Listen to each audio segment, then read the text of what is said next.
Hey everybody, Paul Rabelais here. I'm an estate planning attorney here to give you part 3 of our 3-part video on who will pay for your long-term care expenses. So just a quick overview before we jump right into part 3. The issue is government website longtermcare.gov says that once people who are reaching age 65 today have a 70% chance of needing long-term care services in the future. People who are turning 65 today have a 20% chance of needing long-term care services for more than 5 years. What do those services cost? It varies from state to state, from city to city, town to town, and the kinds of services that you're getting. But let's just to start with something in my area here, Louisiana, kind of basic long-term care services, nursing home cost, for example, for a person is about a little over $5,500 a month. Good website from Genworth projects out future expenses for long-term care. Maybe somebody's 55 or they're 60 years old today and they're trying to plan for what those costs will be 20 years from now. Genworth says 20 years from now those costs will be in excess of $10,000 per month per person for long-term care services. So as you know, for people, many of whom are going to need that care for more than 5 years, those numbers get a little bit scary. So we've talked about the three different options as far as who will pay for long-term care services. There's the government, there's insurance companies, and then there's just yourself. In part 1, we talked about how the government sometimes pays for your long-term care services, and they do it through their state's Medicaid program. There's very extensive tests regarding what are your assets, what is your income, have you transferred any assets out of your name in previous years. All those things factor into whether you would be able to qualify for your state's Medicaid program to cover that expense. Many people engage lawyers like myself to position what they own in a way so that if they need the care in the future, the Medicaid program will cover that, call it $6,000 monthly expense, not coming out of your own pocket. You've protected what you had.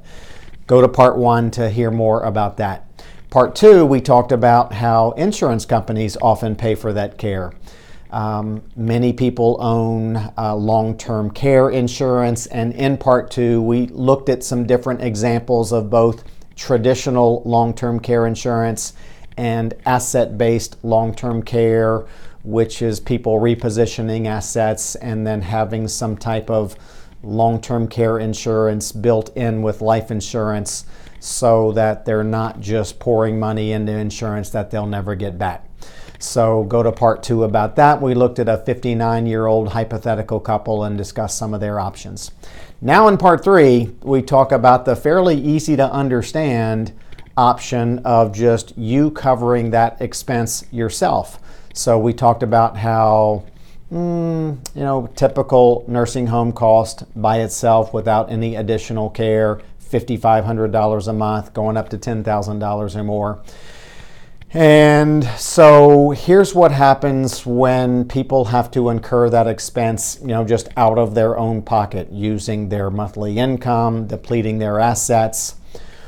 What I see over the years is when somebody, goes into a facility, let's call it a nursing home, or perhaps they put their spouse or their mother or their father, and they see that $6,000 check just written month after month to the nursing home, but they also see how the person in the next room this way and the next room that way and the one across the hall, they're not incurring that expense. They, for one reason or another, either through insurance or pre-planning or whatever reason, they've got Medicaid or insurance companies covering that expense. That makes the one who's paying mad.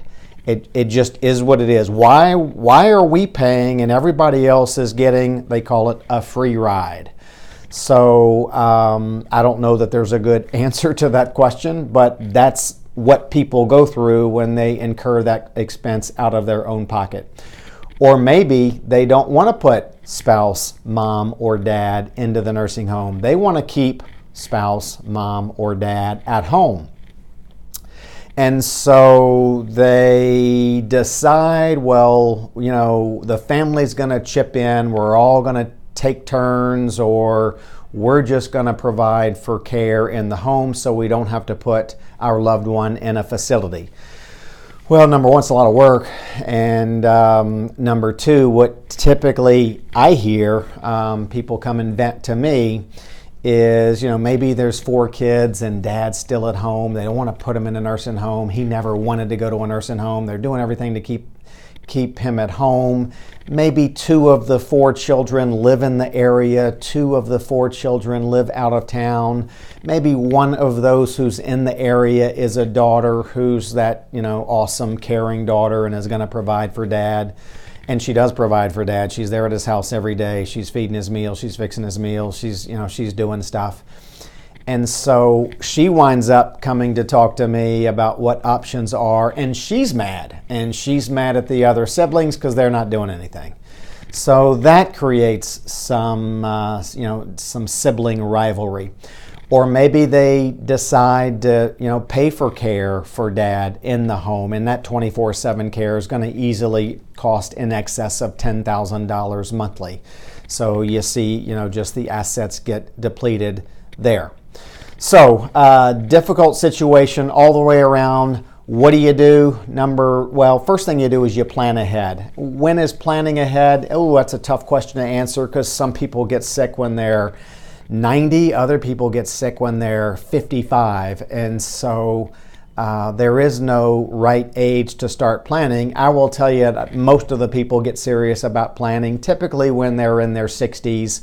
They're past their peak health in general, and they realize they're not going to live forever. They realize they're going to get ailments, and they want to make sure they provide the right way. The older you get, before you start taking a look at your options, then options start going away.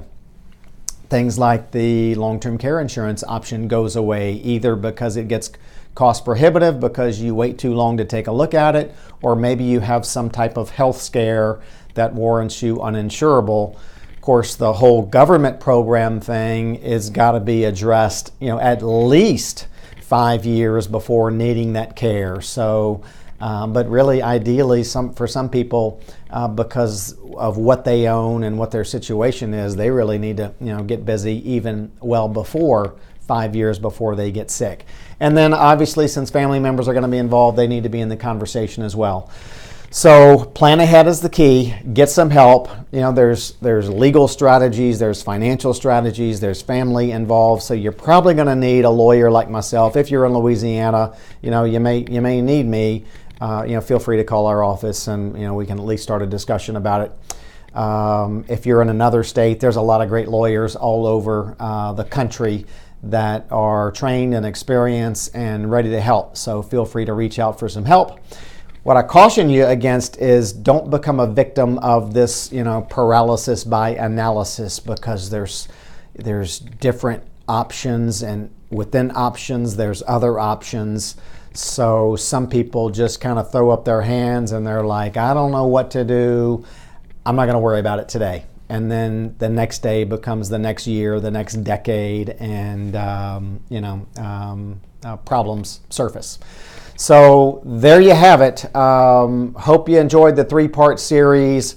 Should give you a fairly good start on how to start planning for covering long-term care expenses in the future. If you found this helpful, feel free to, on our YouTube video, go ahead and like the videos, subscribe to the channel so that we know you're watching. Feel free to comment if you've had some family experiences where you can benefit others who will read your comments, and go take care of this situation. All right, take care. Have a good day.